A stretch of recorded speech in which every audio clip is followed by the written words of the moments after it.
Okay, we're at the top of the hour. So I'd like to welcome everyone to the webinar called Dealing with Non-Normal Data. Please note, as you may have seen top of your screen, the webinar is being recorded. So you might want to keep your camera off.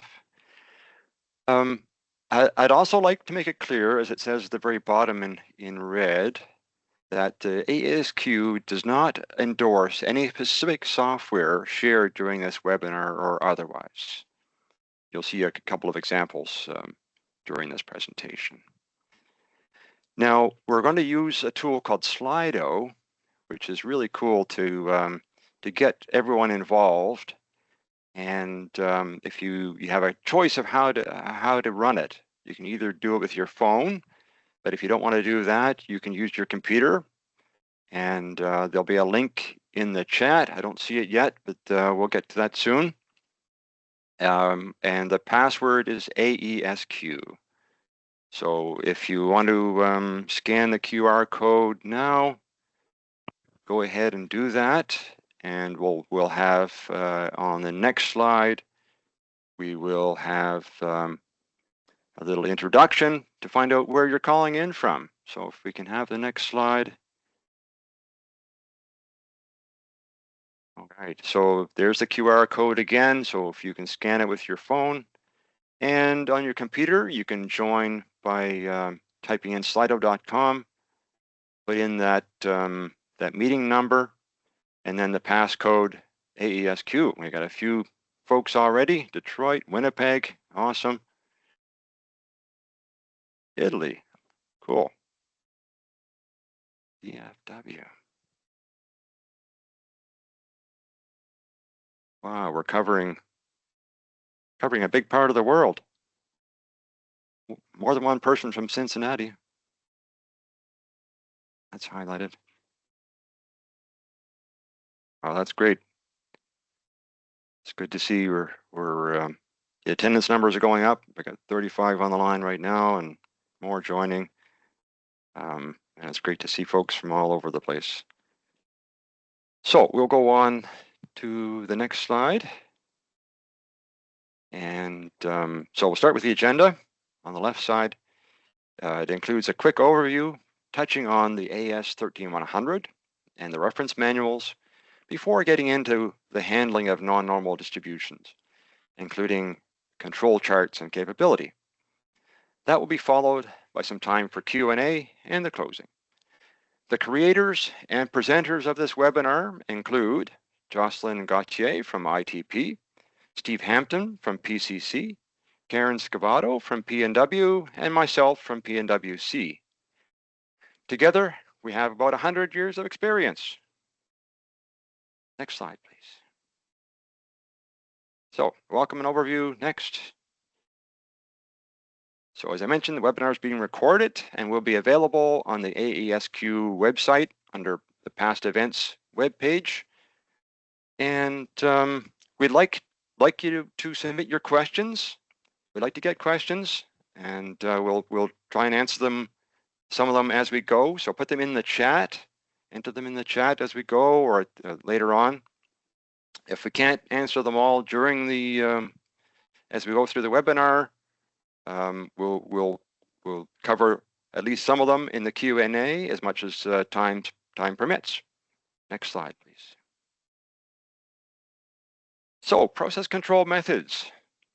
The guidance is documented in the reference manual, or RM 13006. And the purpose is to expand on the requirements identified in AS 13100, which is the quality standard for aero engine supply chain, to provide practical approaches to process control, to ensure consistently good product quality, to raise the capability across the supply chain and standardize the approach, as well as supporting APQP, which is AS 9145, and variation management of key characteristics, which is AS 9103. Next slide, please. The reference manual has its own writing team that we call a Subject Matter Interest Group, or SMIG. They are made up of subject matter experts from across the AESQ associated companies. They develop the guidance or reference materials to provide input to the requirements in AS 13100 and to provide supporting templates and tools. Our team is called the Process Control Methods, or PCM. We've done many webinars that you might find useful, and they are located on the AESQ website under past events. Next. Here's our team with experts from 9 companies currently, and we're gaining more quite often. We currently meet every second week to work on the reference manual and answer any questions that come up and that sort of thing. Next slide, please. Okay, where can you ask questions and get more info? We have what's called a Community of Practice, or COP. It's on LinkedIn to engage the aero engine supply chain. We'd love it if you'd join. Try and get a link, get that link in the chat. And if you don't catch it there, it'll be in the presentation, which you'll be able to look at in a few days' time. It'll be posted on the AESQ website. You can submit your process control related questions on this site at any time on the COP site and see upcoming events like the next webinar coming up this month for APQP. And you can participate in polls and more. Next. The Aero Engine Supplier Quality, or AESQ, is a program of SAE Industry Technologies Consortia, or SAE ITC. SAE is the Society of Automotive Engineers, but it's expanded to cover other modes of transport. The AESQ vision, as shown on the left in this slide, is to establish, deploy, and maintain a common set of quality requirements that enable the global aerospace engine supply chain to be truly competitive through lean, capable processes and a culture of continuous improvement. Having a common set of quality requirements drastically reduces the need for each of the engine OEMs to have their own unique set of requirements. Next. The reference manuals shown on the bottom right support the AS 13100 quality standard, which supports both the AS 9100 and AS 9145, which is APQP and PPAP. The diagram on the right shows how they relate to the APQP process. Next. You can see the AESQ supplementary materials page, the link at the top there, for a copy of RM 13006 and supporting templates. And we'll see how to get there next. So when you get to that page, supporting materials, you have to scroll down so you see what's shown on the right-hand side of this page. So you scroll down and eventually you'll see RM 13006 with its supporting templates and tools. The current list of RMs is shown on the left, so you can actually maybe read them. And so now that's it for the intro. I'll hand it over to Karen to get into the details of this presentation. Thanks, Andrew. Yeah, let's kick it off. Again, this webinar is going to discuss dealing with non-normal data. Please, next slide. Okay, so the objectives of today's webinar is to have a review of the normal distribution and how to assess normality, and in comparison, how to assess data for non-normal data, for skewed data. We're also going to look at how to handle non-normal data, causes of non-normal data, and a few scenarios where non-normal data would occur in your manufacturing processes. And then we're going to wrap it up and discuss control chart considerations and process capability for when you have non-normal data. For more information, Section 7 of the Reference Manual 13,006 has some guidance material relative to non-normal data. Next slide, please. Okay, so here's a review of the normal distribution. The normal distribution is a bell-shaped symmetrical distribution that is described by the mean and standard deviation of the data. Most of the density is towards the center, and the density tapers off as you move further and further away from the center. Many statistical tests and methods assume that the data is normally distributed. For example, the individual control chart assumes normality. Calculating CPK or CPU, CPL using R bar over D2 assumes that the data is normally distributed. Next slide, please. To assess normality, you can either use a goodness of fit test or graphical methods. Some examples of goodness of fit tests specific to normal distributions only are the Shapiro-Wilk test, Ryan-Joyner. There's also several others that are specific to the normal distribution. Anderson-Darling has a little more flexibility. It can be used for normality, but it can also be used for non-normal distributions. You can also use graphical methods, which is applicable to both normal and non-normal data, as long as it's continuous. You can use a histogram, and some statistical softwares will also overlay a distribution curve on top of that histogram so you can further analyze fit. Another alternative for a graphical method is using the probability plot. Sometimes this is called the QQ plot or the quantile plot, but this is also a robust method in assessing distribution fit. Next slide, please. Okay, so let's start discussing non-normal data. For non-normal data, the mean and standard deviation of the data does not describe the distribution or the shape of the curve. Other parameters are needed. Distribution parameters are those numerical values that are used to describe the distribution curve. Depending on the distribution, a combination of location, scale, shape, or threshold parameters are used to describe the distribution. It's important to note that some characteristics and some process outputs are naturally non-normal, and that's okay. They may not be asymmetric, and that's okay. There may be skew, like as you see in the bottom two graphs. They may have more density in the tails than the normal does, and that's okay. Some characteristics are going to naturally have this behavior. Next slide, please.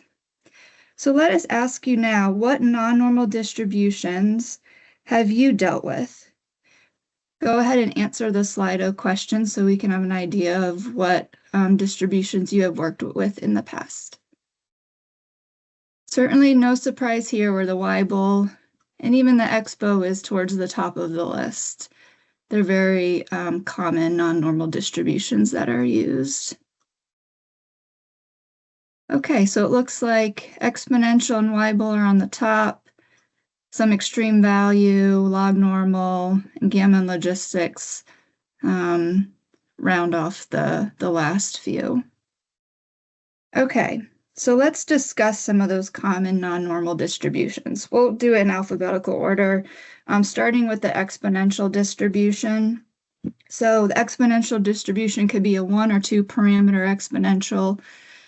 The data is going to be strictly positive, so no negative values. Everything's greater than 0, and it's going to have a positive skew.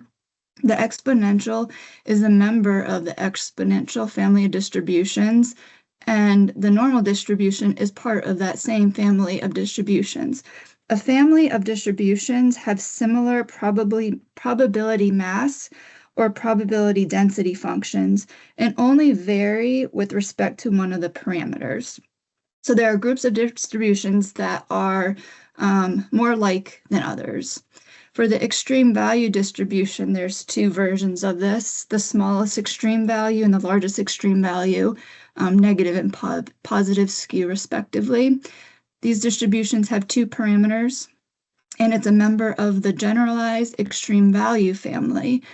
And the Weibull distribution is actually part of that same family.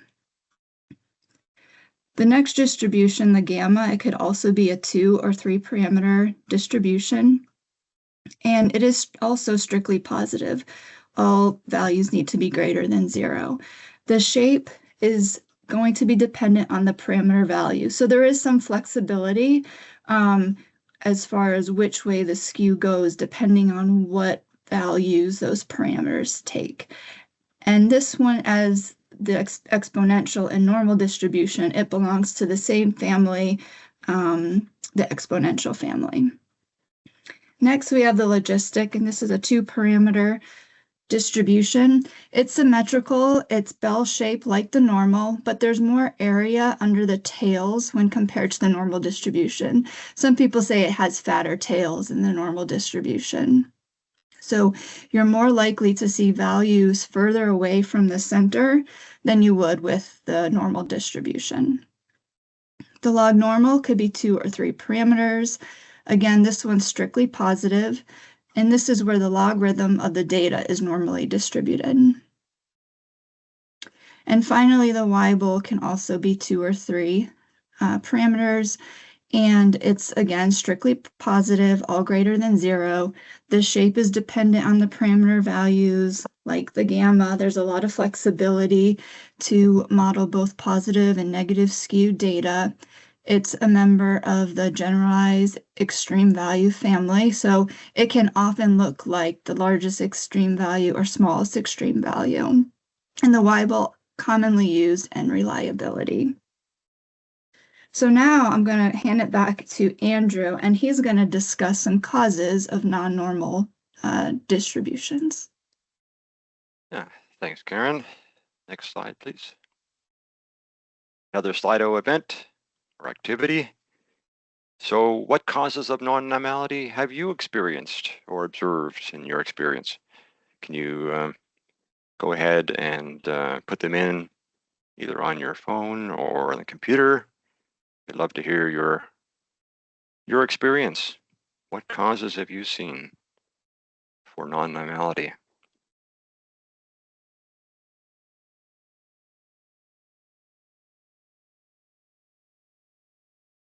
If you've seen any. Incorrect modeling assumptions, operation targets, perpendicularity, yes. True position, sure. Operator error, perhaps, yeah. The feature itself, positional tolerances, yeah. Two machines. Geez, you guys are getting covering my whole list.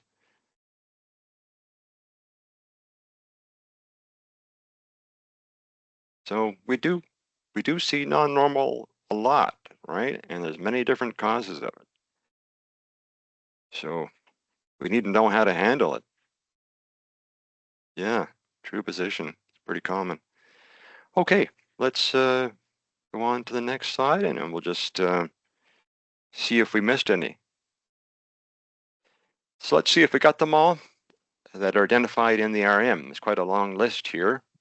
We covered the GD&T type features that have a boundary, such as flatness, true position. When you calculate from the component axes, a single output of true position. A cyclic process behavior, which could be due to, say, temperature variation, or it goes up and down over a period, day-night perhaps.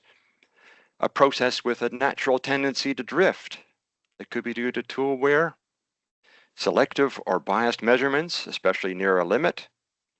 Process instability, such as lack of control.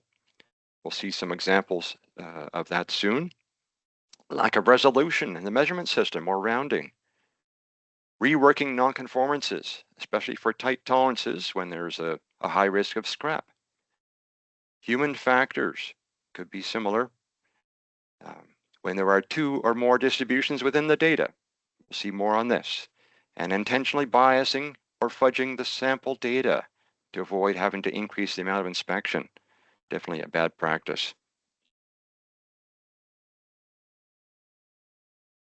Okay, so some of these should be addressed by investigating the process, the measuring system, or data sampling issue.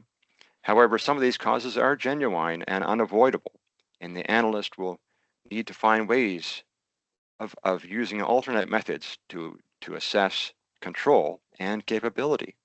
So let's go on to the next slide. And again, we'd like to get your input. How comfortable are you in assessing non-normal data?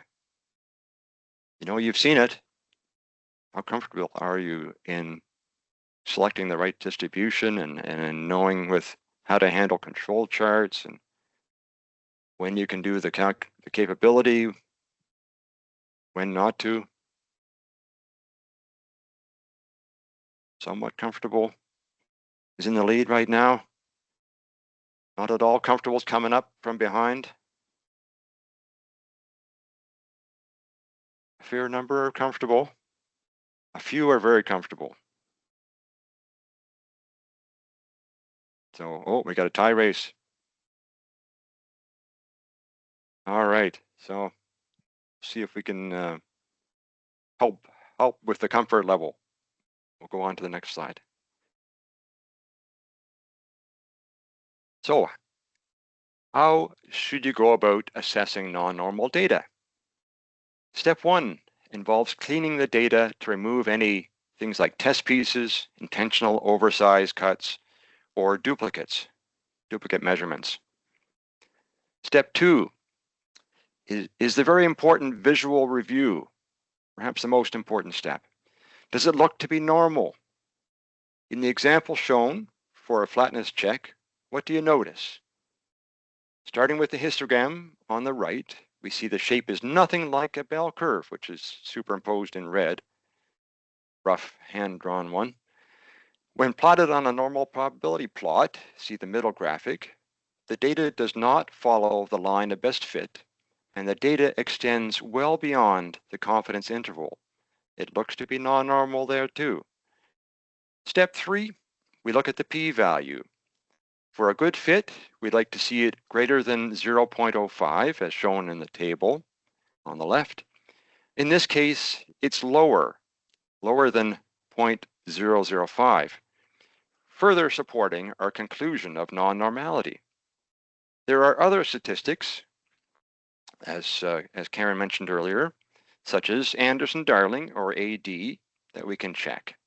And we want to see small AD, ideally less than 0.75 for a good fit to the normal distribution. In this case, it's much higher. Again, doesn't look so normal. A word of warning though, when you do have lots of data, these statistical tests can be very sensitive and may indicate some non-normality. When, excuse me, when visually and logically, it's a good fit to the normal distribution and you can proceed with the normal. So it's important to look at the different factors and apply the appropriate weighting to the considerations where the visual is very important. And next slide. Let's take a look at a different example. Is the data normal? What do you think? Look at those graphics. The histogram on the right shows a very poor fit to the bell curve, although you might be able to fit two bell curves there. The normal probability plot shows the data deviates badly from the confidence interval and two clusters are visible. So it's not normal, at least not a single normal. And Steve will talk more about that in a bit. Is the data non-normal? No. There isn't a distribution that would be a good fit to the data. The solution is to first understand the cause of the bimodal condition, perhaps two different machines or two fixtures on the same machine, or an issue with the measurement system. If possible, address the root cause. Perhaps the machine or fixture realignment is needed. Or in a case that I saw, we were grinding two turbine blades at the same time on one machine. And it became necessary to grind them one at a time. If that doesn't work, split the data set and analyze it in two parts. Next. Have you observed a sawtooth pattern?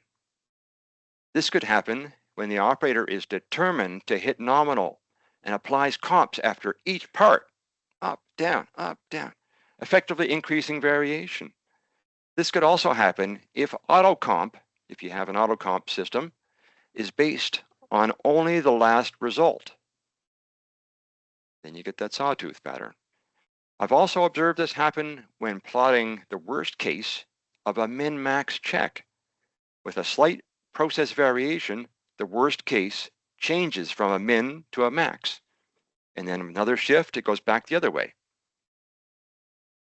Looking at the upper right graphic, a point would be flagged to investigate when the Western Electric test number 7, which is 14 points in a row, is violated. So it would show a flag then to investigate for this issue. Next slide, please. One more situation that results in a bimodal distribution. If different people are alternately running the process and one tries to hit nominal and the other just tries to get it within the upper limit. It could also be caused by the use of two gauges where one is not calibrated properly. And you see on the side of the graphic here, the software shows a capability CPK of 1.4, which is better than 1.33. Yay! Well, maybe not, eh? Are we good to go? No. Don't use the capability data when stability, which is also called statistical control, is poor. In this case, as you can see on the left control chart, there's lots of points beyond the control limits. So it's time to investigate. I'll now hand it over to Steve. Hey, thanks, Andrew. All right, so we're just going to talk through some different scenarios that come right out of the RM. So this first one is, we ran our control chart because that's the first thing we do before we try to dive in the process capability. And we see that we have an out of control process. And so, we want to dig into this. When we look at the distribution, I actually have it on the right there in purple. You can see that it's pretty skewed. But there's no reason for it to be skewed. As a subject matter expert, we know that it should be normal. So we get our team together and we need to start to understand that. Maybe run some DOEs, maybe we start to go validate operator input. We need to conduct some type of improvement activity to get to the root cause of what's going on. In this case, I kind of modeled it. So I know the true process is just a random normal, but I've thrown in some special cause error in there, and that additional plussing in a random gamma distribution with a little bit of an offset. And so, our process team did a great job. They identified that, they removed it. It's the same distribution now on the right, but it's just our actual random normal process. And you can see that it is in control. So we've confirmed that our improvement activities have been effective. And now we have this nice normal distribution there. You can see in black that we can go and do a traditional non-normal process capability analysis. So that is, makes life really easy. You don't even have to worry about trying to do something with a non-normal distribution. So, next slide. But if you truly have non-normal data, with those zero bound typed dimensional dimensional inspections, those throw you into that world very quickly. We have to do something. And ideally, what you're going to be doing is finding a distribution that fits. Your backup plan is to transform the data to kind of blunt force it into being normal. Joss will talk about a little bit of a downside that can have. So ideally, we find a distribution that is appropriate. So in this case, you can see, I fit a normal distribution, a Johnson transformation, and a gamma distribution. And the underlying model of distribution is actually gamma. So it's great to show that that's fitting. You'll see different softwares use different fitting criteria. In this software, they're using the AESQ to basically show which ones are fitting better. And then you would dive into, if you wanted to see a statistic, an Anderson-Darling statistic about it further on. Other platforms will just put out the p-value of the Anderson-Darling statistic there. I've also shown the percentile or the quantile plots there on the right. So you can see the gamma is very nicely fit between the confidence intervals versus the normal. And the Johnson transformation has a similar lack of fit to the normal as well. So next slide, please. This is basically a cheat sheet. We use Jump or JMP at my company. A lot of other companies use Minitab, so that's why I have these two examples here. I also have access to those two programs. So there's a lot of different ways in Jump to get to different process control analysis. I just took I'll say the most straightforward one. So going through the distribution platform, you add your data in. The key is here. You hit that fit all box, so it'll fit every single appropriate distribution. If it has any negative values, then the distributions that do not fit negative will not show up. And then you can select which one you want to use. It's just sorted once again by the AESQ. You do your process capability, add in your spec limits, and then you're on your way. You can also get those diagnostic plots from that drop-down box. On the Minitab side, you go to that identify your distribution analysis, put in your data. It'll pop out a bunch of stuff. I just took the goodness of fit. It's kind of a placeholder. Then so you'd see which distribution fits appropriately, and then you go into your non-normal capability analysis. You could also do this in the capability 6-pack as well. So if you wanted a control chart along with your capability analysis. And then you would, fill out the input box and be on your way. If you are transforming it, if you had to get to that place, you actually do that through the normal platform. So it's a little counterintuitive, but it's up there in the upper right-hand side. So hopefully, screenshot this, paste it or post it up in your cubicle, and so you'll always, know how to get to the appropriate analysis. Next slide. The most interesting one, I think, out of the guidance is, when you have these two populations, I think a lot of people will encounter this. There's a bunch of different causes for it.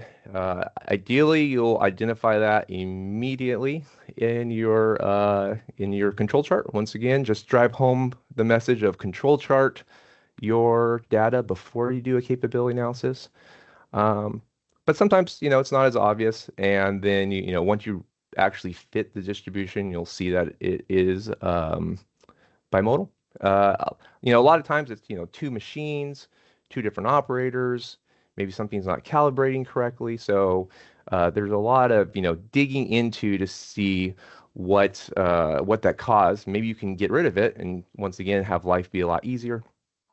But if you can't, you have two different options. Probably the most standard one, which I have highlighted in these two charts in the middle, is to just split them. So if you have two different machines, just break them out and do a capability analysis on each machine and control chart each machine. And that way you'll get in this case, a nice normal fit per machine, and you'll have an appropriate control chart. There can be cases, and if your software allows, on the right-hand side, you can fit both of them. So in this case, it's a bimodal distribution that was fit in one capability analysis that has some convenience to it, as you have all the data in the same analysis pane, and it's just one analysis for that. So that can be an appropriate option as well.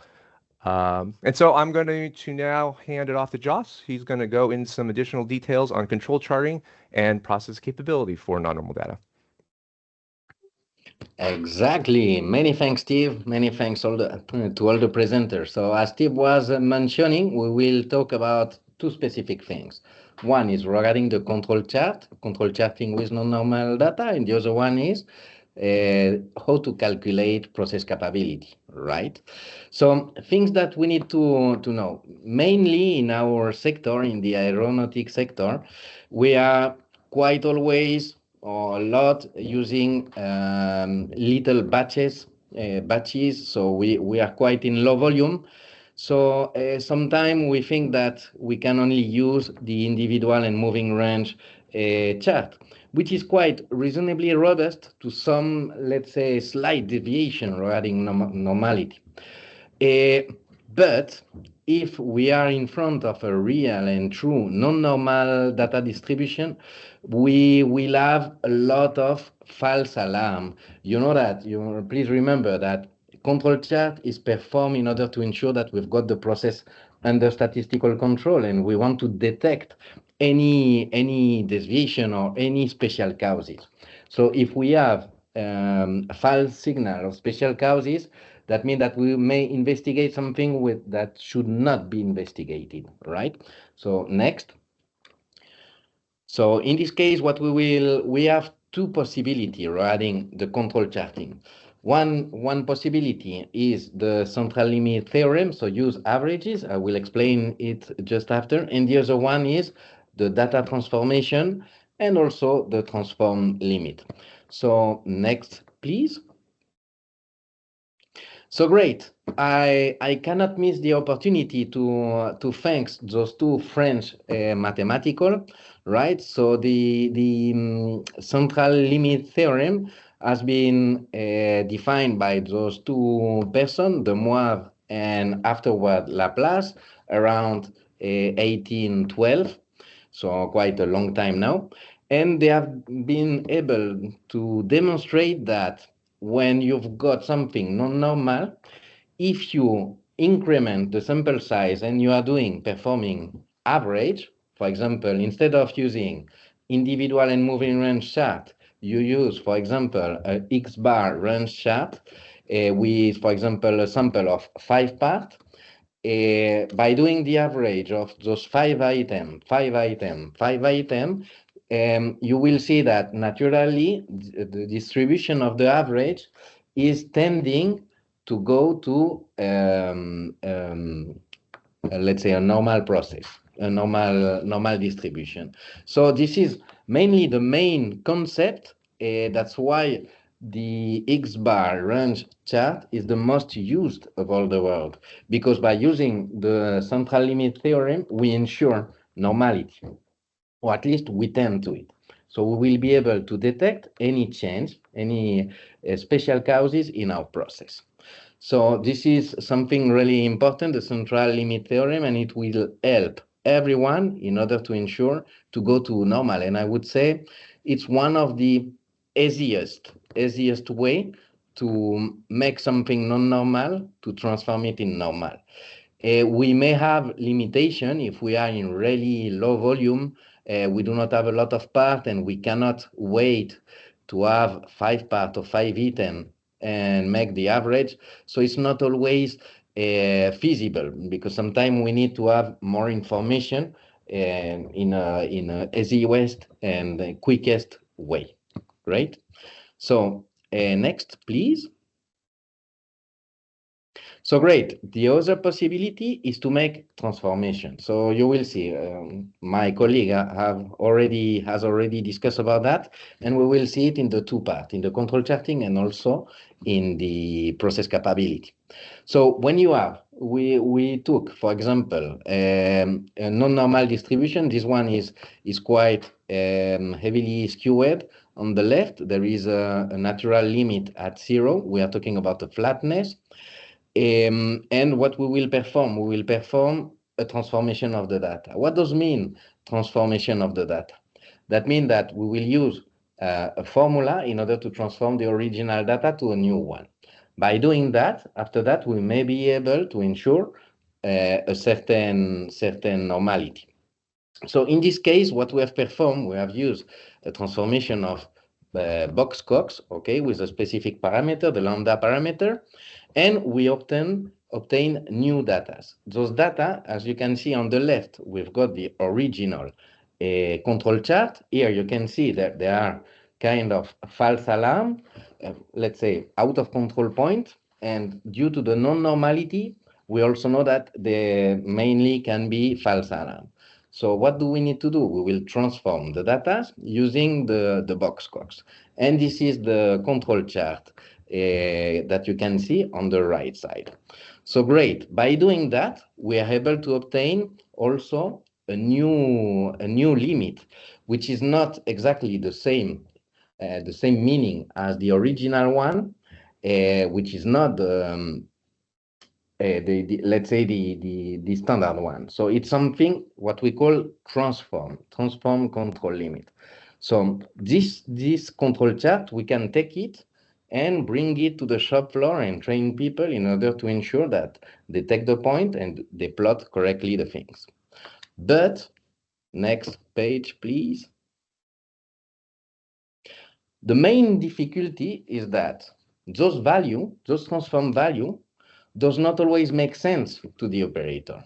Because when we read the first value, after that we need to make a calculation. So this is a kind of problem, and we can have misunderstanding and let's say a wrong data plotting, which can lead to other problems. So this is something that we can use, but we really need to take a lot of care in order to train correctly people that we use it on the shop floor. Okay, this is really important because it does not represent any physical value. It will not be the flatness of the part. It will be a transform flatness.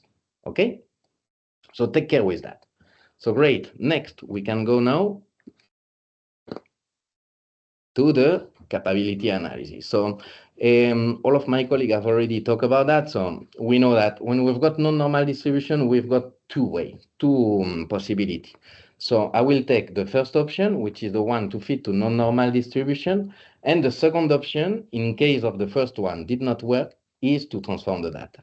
So in order to fit the non-normal distribution, you have seen that still give you a cheat sheet. So something in order to help on two different software. The most important thing is to check, to find a matching distribution, right? So there are different ways to perform it, and the different software can help for that. So you look with, and you try to find the one with the best, let's say, p-value, and the one that represent the most and explain most what is occurring on the shop floor, what is occurring really on the production of the part. Okay. So in this case, for example, you can see that the normal, it's clear that it's not following, we can see it on the probability plot, it's not following any normal law, right? But we could use exponential, we could use variable, or we could use gamma, as we've got a good p-value and the standarding not too bad. Right. So next one, please. So great. Once we define the correct distribution that we will use in order to perform those calculations, we introduce it in our software. Okay, and the software is able to give us some information. In this case, as you can see, it has been used the variable distribution model. It's one of the, let's say, most used calculation is the variable, because variable got different parameters. But if I found some distribution that are, let's say, with less parameter, I will try first with this one. But this is my own tips. The most important is that the result that you see here, more than 6,000 ppm, you need to check if it's represent really your reality. Okay, so what we are looking is to ensure that the tails of each area, the tails is representing the reality. So by looking this number of ppm and seeing what do you have in your actual production, you may see that there is big differences. If there is a big differences, let's go back and find another distribution. Okay, a little tip. Next one. So great. We have tried with any distribution, and we have seen that none of them is working. None of them fit for our data. So what we should do? Okay, let's try something else. We will do a transformation. So there is two transformation, specific one that exist in that we mainly use, the Box-Cox and the Johnson transformation. So the things that you can see is that it's again with a specific formula, we change the original value to a new value. And from that, we will check that all those new values are following a correct normal distribution. So this is the case that what you can see on the probability plot. In this case, it has been used a Box-Cox transformation, okay? And you can also directly from that calculate the new process capability, but with the new data. So again, those data are not representing the reality because they have been all transformed. So we need to take care about that. But at the end, as you can see that we've got PPK of 0.78, CPK of 0.75, which is really similar, and indicate that we are more or less in front of a nice normal distribution. Okay, next one. So great. In order to give you a few tips, sometime once we arrive to here, we did not found any distribution or any transformation that could fit for our data. So in this case, this is the moment where we need to look and to understand what happened, why I do not find nothing. So think first about possible multiple source. If you are working with two machines, we can have the oscillation that we have seen before. We can have those two distributions totally separated. So in this case, you will need to separate them in order to analyze them. We can have also, you can also have a process which is not under statistical control, which is, I remind you, the most important is to, before calculate any capability, you need to ensure that your process is under control. So for that, you will need to ensure the control chart and check for any special causes. You will not be able to remove any point if you do not address correctly the special causes with a good root cause, with a good corrective action. So really important to do that. And the last one is that your data may also have some specific outlier, but this is the same as the same point, the previous point. You need to analyze and to ensure that you've got the root cause and the corrective action before remove it.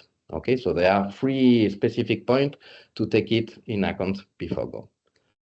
So with that, next one, many thanks. We can now go to, I hope you learn things, and if you have any question, this is the moment right now. You can use the chat function here in order to ask or directly ask to us at the moment. We are all here in order to be able to answer to you for any doubt that or question that you may have. Everything is clear. I don't see any questions in the chat yet. I don't see too. Now, I know I had a problem with being able to type something in the chat. I'm not able to, so I don't know if other folks have that same issue. So that might be complicating it. So if you want to go off mute, if you're able to, there is no problem. Could take questions by voice. Maybe while you're thinking about that, I'll just add one more point that we didn't mention, very detailed.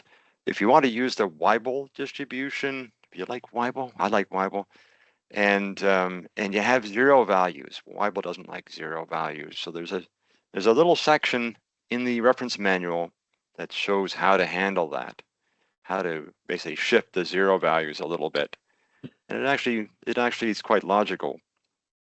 So, and it allows you to use Weibull. So anyway, just a little pointer. I agree. In the reference manual. So for example, I was expecting a kind of question like, hey, which, if I've got 10 different distribution with a good p-value, which one I need to choose? For example, that could be a good question. And the answer is not a straightforward answer. The answer would be, have a look about what is occurring in the reality, what is doing your process, does it make sense to use this one and not the other one? So there is no one size fit all answer for that. So always ensure that it makes sense regarding the reality. And just to add one more a reminder, perhaps, the LinkedIn link is in the chat, thanks to Rodolfo. So you can click on that if you haven't already joined our community of practice. We'd like to see you in there, and so you'll get updates like upcoming webinars and that sort of thing. And occasionally we do a poll, get some input, and that helps us determine the direction to go with our development of the reference manual. No questions? Just one question on the chat that popped in, maybe unrelated to this specific topic. The question is, if we want to become certified as a green belt or black belt, do you recommend a specific institute from where we can get this certification? And is this certification internationally recognized? So based on your experience, where did you guys get your certification, and is there some recommendations? The From a AESQ is Go ahead. not recommending nobody first. No organization and nothing. So we do not have link. But Andrew, if you want to say something. On a personal side, I got my materials from the, I think it was Quality Council of Indiana. It was a lot of years ago now, but hopefully they're still around. But they produce some good information. There was some online sample questions and that sort of things to go through, but it's quite useful. But there's probably many other sources of good information. Exactly. Yeah. I got mine through Villanova. They have a Lean Six Sigma certification online that you can go through. Yeah, I got mine through, let's say, through Rolls-Royce program. So they were working also with an external one, which was most teams, which is also online, but with also project and follow up after that in order to ensure that we are performing at the level we need to perform. So recommend it for everybody. Any other questions, Rodolfo? I'm not seeing them. It's the only one I see in the chat at the moment. Yeah. So I think we're good there. Right. Next slide. Okay. Okay, so in closing, thank you to the presenters today. Thank you, Rodolfo, for coordinating this webinar for us. As a reminder that this presentation and the recording will be available on the AESQ website in a few days. And on that website, you can also see the upcoming webinars. Our next one will be about APQP. April 28th, and there's another one on April 29th. So we hope to see you there. Exactly. Many thanks, everybody. Yeah, thank you very much, everyone. Thanks for joining. Take care. Thank you. Thank you.